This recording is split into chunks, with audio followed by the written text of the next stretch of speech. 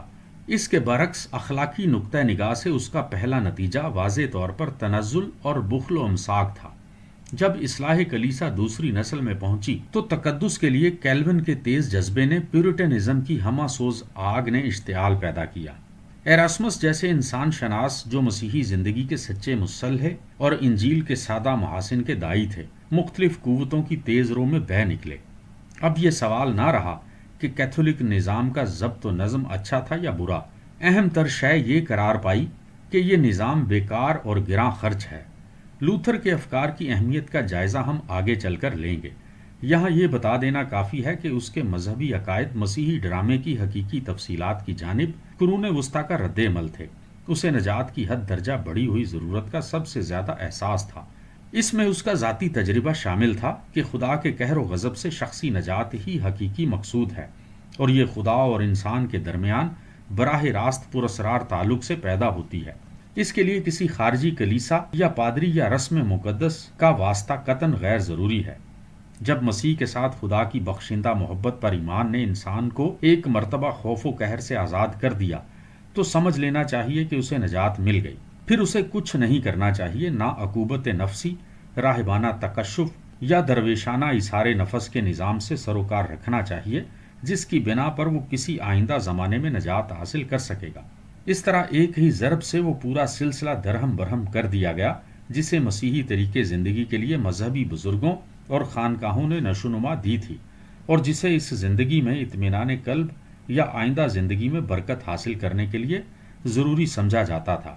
اس کا مطلب یہ نہیں کہ اخلاقیات کی رگ کاٹ دی گئی، مطلب یہ ہے کہ فوق الفطرت عقائد یا سحر انگیز معمولات دوزخ کا خوف یا مذہبی مراسم کی بجا آوری کا پورا سلسلہ پلٹ ہو گیا، اور اس کی جگہ اس دنیا میں ایک کاملاً طبعی نسب العین کے لیے راستہ کھلا چھوڑ دیا گیا۔ یوں جن پروٹسٹنٹوں کا عقیدہ یہ تھا کہ نجات کو اخلاقیات سے کوئی تعلق نہیں اور یہ خالص مذہبی چیز ہے، انہیں انسانی کردار کی اخلاقی تکمیل سے کوئی سروکار نہ رہا۔ دوسرے لفظوں میں اسے نیک اعمال نہیں بلکہ ایمان کا نتیجہ قرار دے لیا گیا۔ پرانا راہبانہ اور سنویانہ مسیحی نسب العین ختم ہو گیا اور اس انسانی زندگی کے لیے خالی جگہ چھوڑ دی گئی جسے لوگ زیادہ موزوں و مناسب سمجھیں۔ پروٹسٹنٹ بھی طبعی ماحول میں شایع اور پروکار زندگی کے نئے نسب العین کے اختیار میں ایسے آزاد ہو گئے گویا وہ خدا یا بعد کی زندگی پر ایمان کھو چکے تھے۔ مذہب ایک خاص علیحدہ چیز بن گیا، وہ روح نہ رہا جو پوری زندگی پر چھائی ہوئی تھی، اور اکثر کے نزدیک صرف اتنا کافی سمجھ لیا گیا کہ اتوار کو چند مراسم ادا کر دیے جائیں، باقی وقت کامیابی اور خوشحالی کی جدوجہد کے لیے وقف ہو گیا۔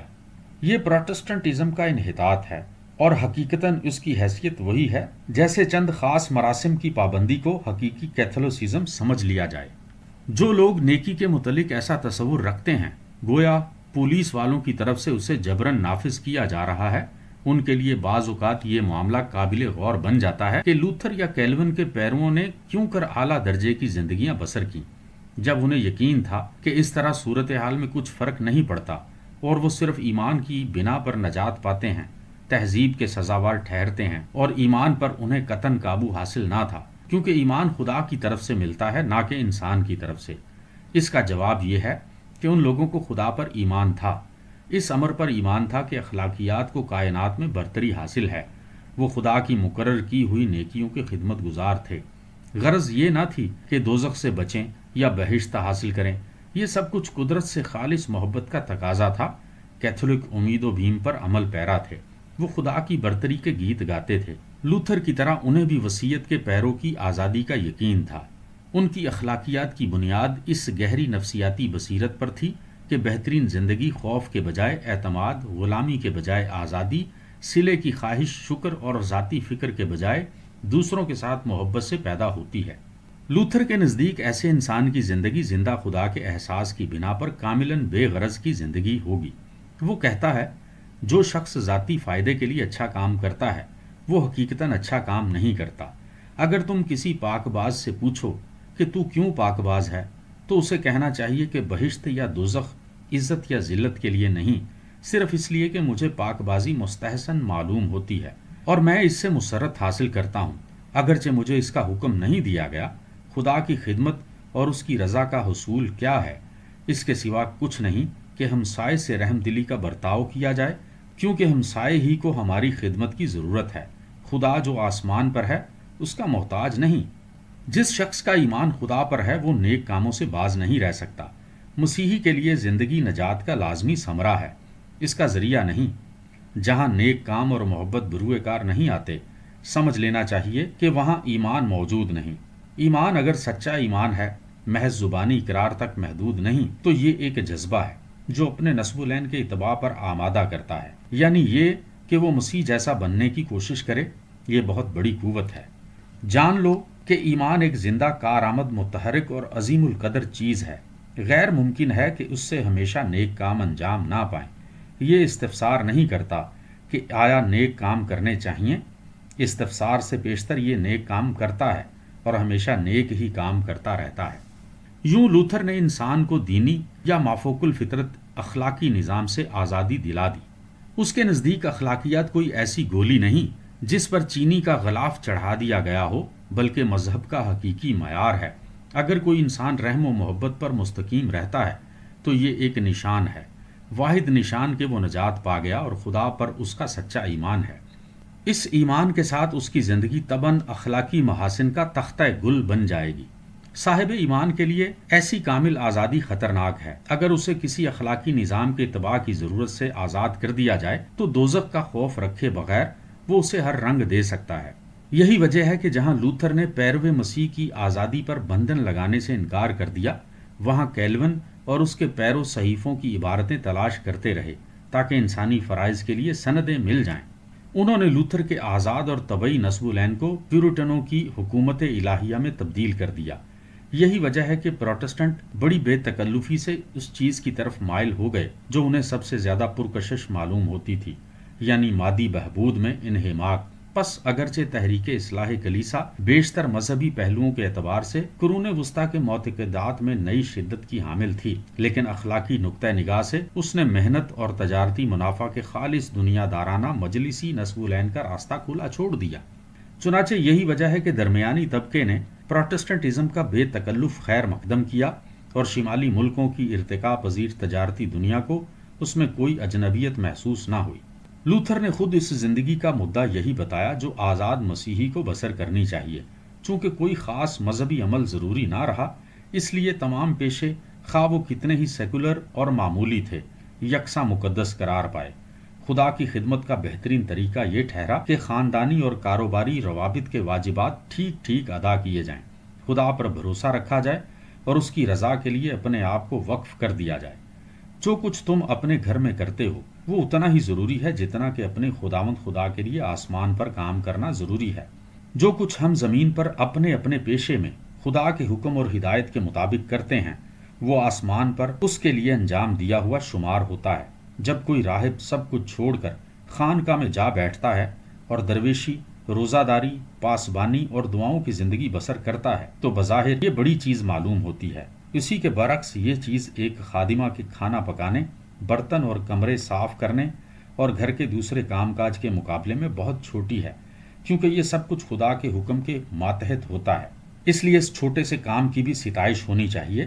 یہ بھی خدا کی خدمت ہے جو تمام راہبوں اور راہباؤں کے زہد و تقدس سے بڑی ہوئی ہے، کیونکہ راہبی کے لیے تو خدا کا کوئی حکم نہیں۔ خدا کا حکم یوں پورا ہوتا ہے کہ ہر انسان ماں باپ کی عزت کرے اور گھر کے کام کاج میں مدد دے۔ لہٰذا یہ ممکن نہیں کہ وہ زندگی میں آرام لے یا ہمسایوں کے لیے اچھے کام نہ کرے۔ اسے انسانوں سے بات چیت، عمل اور مکالمات کی ضرورت ہے۔ مسیحی کے واجبات کا ایک حصہ یہ بھی ہے کہ وہ اپنے جسم کی حفاظت کرے۔ جسم صحت مند اور طاقتور ہوگا تو وہ محنت مزدوری کر سکے گا۔ اس طرح جائیداد پیدا ہوگی، اسے محفوظ رکھنا چاہیے تاکہ محتاجوں اور ضرورت مندوں کی مدد کر سکے۔ یہ حقیقی مسیحی زندگی ہے، یہ ایمان ہے جو محبت کی بنا پر سب کچھ انجام دیتا ہے۔ جب انسان خوشی خوشی اور محبت سے مختلف کاموں میں مصروف ہوتا ہے اور بے غرضانہ اپنی رضا سے دوسروں کی خدمت انجام دیتا ہے تو اسے آزاد ترین غلامی سمجھنا چاہیے۔ اسی طرح ایمان کی دولت و ثروت اور کمال سے تسکین کا سامان بہم پہنچتا ہے۔ یہ قرون وسطیٰ کے مقصد خدمت اور کاروبار نیز جستجو املاک کے نئے مقصد کا مجموعہ ہے۔ لوتھر کی تعلیم کا نقطہ ہی یہ تھا کہ انسان کی روح کو مذہبی ترغیبات سے نجات دلا دی جائے تاکہ وہ ایسی زندگی بسر کر سکے جو خدا اپنی رحمت سے اس کے لیے تجویز کر دے، اسے خدا کی محبت پر کامل بھروسہ ہو، ساتھ ہی انسانی فطرت پر پورا اعتماد ہو جسے ایمان درجہ کمال پر پہنچا دے۔ اس وجہ سے توقع یہی تھی کہ اس کے پیرو زیادہ سے زیادہ تعداد میں ان اقتصادی سرگرمیوں کے لیے وقف ہو جائیں گے جو انہیں مناسب معلوم ہوں گی۔ یہی وجہ ہے کہ پروٹسٹنٹوں کی سرزمینوں میں صنعت و حرفت، کفایت شعاری، بچت اور اچھے منافع کے لیے شدید محنت کو فروغ حاصل ہوا۔ خدا ترس کاروباری آدمی کو جمال دوست فنکار کے برابر جگہ مل گئی۔ ذی شان درباری طبعی ماحول میں طبعی آدمی کے ہمسر بن گئے۔ سینٹ برنارڈ کو حجرے میں بیٹھے ہوئے گرجے اور سینٹ فرانسس کو اسریا کے کشتزاروں میں حمد کے ترانے گانے کے لیے چھوڑ دیا گیا۔ اول و ذکر کا صرف احترام ہوتا رہا، آخر و ذکر کے ترانوں پر کسی نے کان نہ دھرا۔ چھٹا باب ختم ہوا۔